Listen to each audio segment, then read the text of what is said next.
mulai sudah warga itu pokoknya pertandingan pasti menang terus. Ya, sudah warga itu tidak pernah kalah.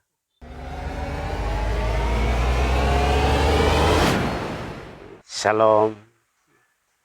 Ya, saya mau bercerita tentang perjalanan saya ketika masuk latihan di perguruan silat persaudaraan Setia Hati Karate cabang Kupang. Ya. Pada mulanya saya itu masuk latihan itu sekitar SD kelas 5.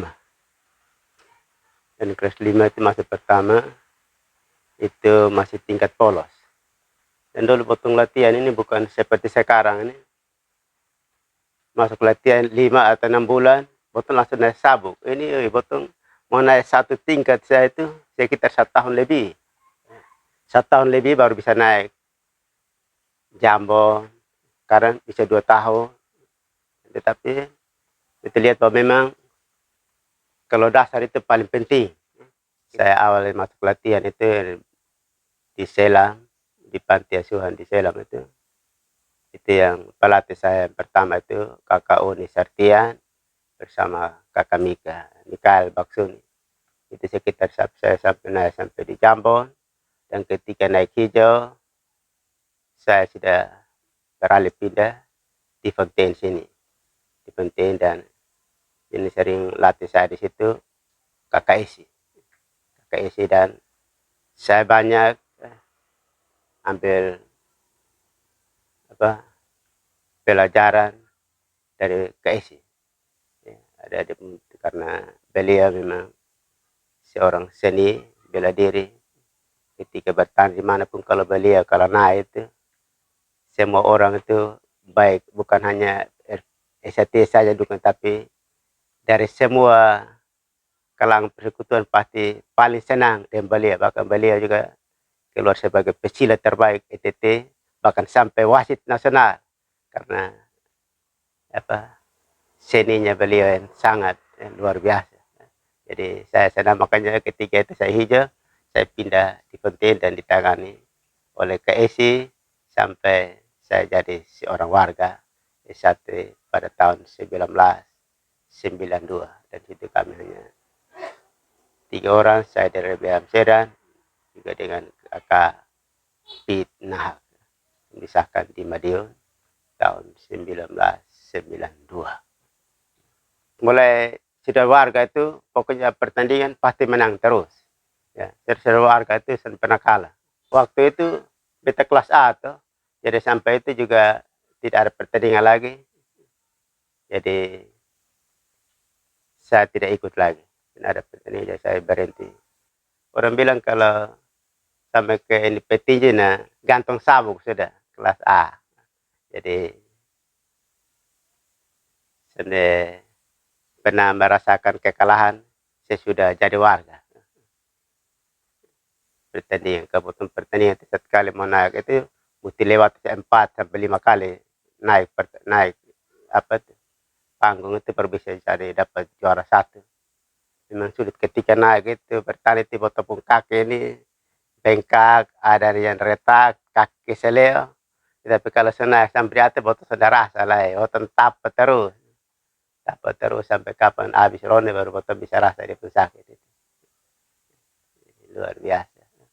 Sekali lagi SAT memang bisa membawa saya bisa menjadi seorang pendekar yang tangguh, yang luar biasa. Karena itu juga dari motivasi dari kakak-kakak pelatih yang terus setia mendampingi, memberikan motivasi, memberikan teknik-teknik yang luar biasa. Jadi juga saya mengatakan bahwa untuk adik-adik kalau ingin menjadi seorang pesilat atau seorang pendekar yang luar biasa, harus tekun latihan dan minta teknik-teknik dari kakak-kakak yang senior yang sudah berpengalaman. Pasti Cotton akan berhasil juga ke depan sana. Ya, saya lihat kalau sekarang ini ketika saya sudah warga, saya lihat ya ada yang baru latihan 3 bulan, 4 bulan sudah naik sabu. Beliau itu ketika mereka lakukan kegiatan atau senam jurus, gerakannya kurang mantap, kurang pas. Ya, ya. Jadi beta juga saya bahwa ketika saya berlatih dari kurang lebih tahun apa itu sekitar 80-an itu.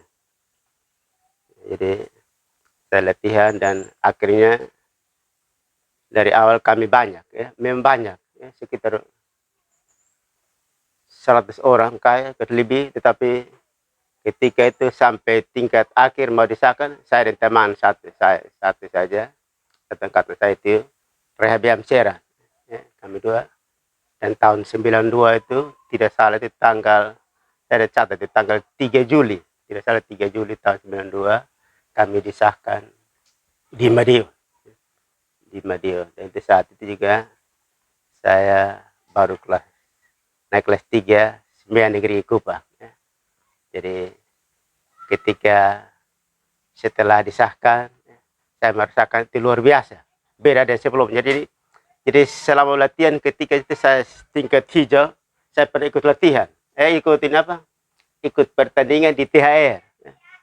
Itu memang latihan itu luar biasa. Tapi ketika saya naik, mungkin karena demam panggung, naik itu pertandingan langsung kalah memang. Itu saat itu pertama langsung kalah memang. Karena mungkin demam panggung. Saya bersaksi bahwa ketika naik pertama itu beta lihat orang kau hendak beli karena mengkali garo gitu mental ya. Jadi itu jadi ketika itu selanjutnya sekitar tahun 89, 90 itu ada kejuaraan remaja. Kejuaraan remaja di Gerung Pemuda itu antara perguruan dan saya mewakili SAT dan itu luar biasa itu saya juara 2, itu juara 2. Habis ketika itu potong bertahan udah antara kabupaten dan di situ waktu ada betara dari Kabupaten Kupang, dia ada beberapa teman dari perguruan lain, dari daerah lain. Dan ketika mau final, saya dapat dari satu teman dari Perisediri dari Atambua. Itu memang itu momen saya ingat sampai hari ini. Itu pertandingan yang sengit luar biasa.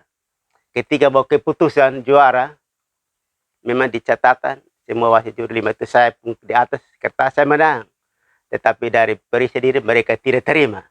Mereka protes. Jadi di dalam situ tuh mulai perkalian, mulai dari Perisediri mulai angkat kursi, banting kursi, lempar, bahkan kita semua lari keluar dari itu gedung. Lari keluar semua dari itu tempat pertandingan itu. Jadi artinya akhirnya ketua cabang waktu itu Bapak Nasikan bilang, sudah tidak usah kita biar saya orang yang menang. Jadi saat itu kita juga dikalahkan, bukan kita kalah tapi dikalahkan. Jadi hanya juara 2 dan bisa ikut kejuaraan ke Jakarta. Jadi yang berikut ketika saya di SMEA itu kejuaraan pertandingan itu antara pelajar dan mahasiswa. Itu ikut turnamen itu luar biasa. Ketika itu beta dan teman-teman dari S1 itu beta Roy ke Planet. Dari Sembilan Negeri, dia ada teman-teman yang perguruan lain, tapi itu potong di bawah nama perguruan, tapi potong bawa nama sekolah. Tetapi itu puji Tuhan, beta yang itu kakak saudara satu Roy ke Planet itu, potong 2 keluar sebagai juara 1 dan potong dapat juara umum. Waktu itu Sembilan Negeri itu pertandingan Cup pertama. Cup pertama dan Boton juara umum dan Boton dapat ini piala Bergil ini lebih tinggi dari beta, tinggi sekali. Jadi itu kejuaraan yang Boton ikut. Dan berikut lagi lah beberapa bulan lagi kejuaraan Steam punya, itu juga keluar sebagai juara 1 juga. Jadi memang ketika selesai disahkan jadi warga, beta kerasa beta memiliki mental yang percaya diri yang tinggi. Di samping karena latihan ya. Karena Boton juga ikut motivasi dari kakak Heli. Beta belajar banyak dari kakak Heli dengan KKSI. Ya. Jadi KKSI kadang-kadang di penggalan permain kemana ya, beteng kebanyakan ikut itu. Jadi artinya KKSI juga karena dia mental juara, jadi foto anak buah juga mental juara. Jadi orang bilang kalau buah jatuh itu dia sering jauh dari pohon, gitu, begitu. Tetapi yang di inti itu kalau betul mau sukses, mau jadi seorang atlet tembak atau seorang pendekar yang tangguh, yang utama itu harus tekun berlatih. Berlatih itu bukan saja di tempat latihan, tetapi ketika betul kembali sampai rumah itu ulangi terus. Kalau betul ulang itu dengan sendirinya betul akan jadi lincah, jadi refleks, betul refleks. Ketika betul dalam situasi apapun, kalau ada gerakan refleks, bahkan betul kalau SCT itu biasa ada jatuhan ke belakang dan beta rasa bahwa ketika beta di mana mau jatuh dari motor, mau jatuh dari pohon, pasti refleks dan kepala sudah akan kena bentur di lantai. Karena apa? Sudah latihan jadi refleks. Itu luar biasa. Ya, jadi di samping itu juga sekali kita juga bersyukur, terima kasih untuk kakak-kakak yang sudah melatih saya sampai hari ini, kakak Esi, kakak Hili, ya itu memberikan. Itu orang, kalau kakak Hili itu kalau naik bertanding karena dia pukul sama tong, harus semangat. Big arti bagus. Beta juga beta ketika beta punya siswa waktu itu, ketika dong baru hanya polos, saya ketika naik pertandingan beta kasih dong motivasi, semangat. Jadi memang beta siswa satu jadi prima saat itu sekarang. Ketika dia baru polos, tapi ketika dia naik pertandingan, dia juga juara.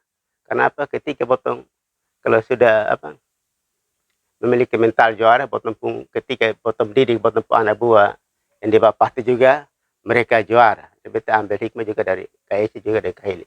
Karena Don juga sering juara ketika Don melatih anak-anak seperti Kak Adi juga.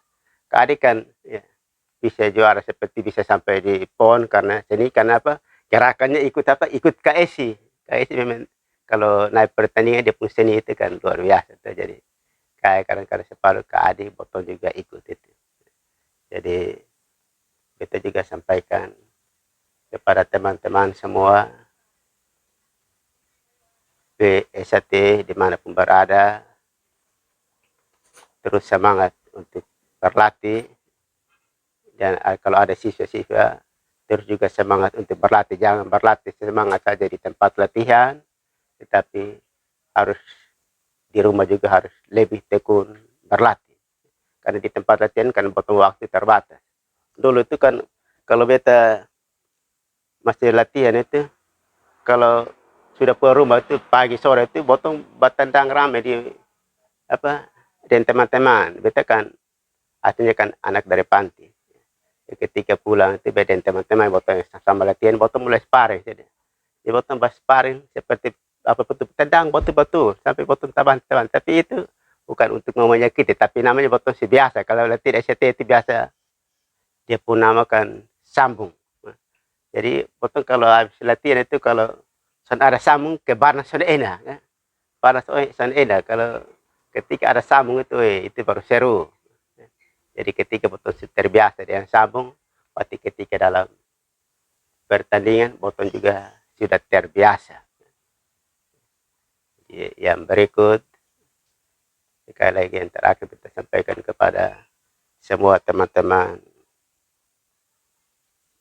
warga SAT dimanapun berada, ya, tetap tekun berlatih supaya betul menjadi seorang pendekar yang hebat, yang tangguh, yang luar biasa, yang disegani dimanapun betul berada. Betul kalau di Selam itu betul hanya pendekar berapa, tapi orang dengar betul pun nama saya orang takut karena apa? Ada nama besar yang betul bawa itu ketika betul ada di pertandingan atau ada dimanapun orang segan betul. Yang berikut betul harus jaga nama esa terate dimanapun betul berada. Jaga nama baik, nama besar dari perguruan yang telah membesarkan kita. Mungkin itu saja, dan yang berikut yang terakhir sekali itu juga katakan bahwa ketika betul juga berlatih, ingat bahwa betul kekuatan ini terbatas. potong harus andalkan kekuatan daripada Tuhan yang tidak terbatas itu, yang terus akan memberikan kita kekuatan, semangat untuk kita terus berlatih untuk demi kebaikan dan kesehatan dan ketangkasan seorang warga Esa Ternate dimanapun kita berada. Juga kita harus sebagai seorang warga harus terus menjaga nama baik Esa Ternate. Jangan seperti saya mengatakan bahwa pagar ayo itu harus selalu dijaga. Pagar ayo itu, karena itu juga sesuai dengan nilai-nilai agama yang kita anut, sesuai dengan kepercayaan kita masing-masing. Supaya karena apa, sekali lagi potong hidup di dunia ini sementara saja. Dan sampai ketika potong kembali, ada hal-hal yang potong lakukan yang tidak berkenan di hadapan Tuhan. Mungkin itu saja. Sekian. Salam, Tuhan memberkati.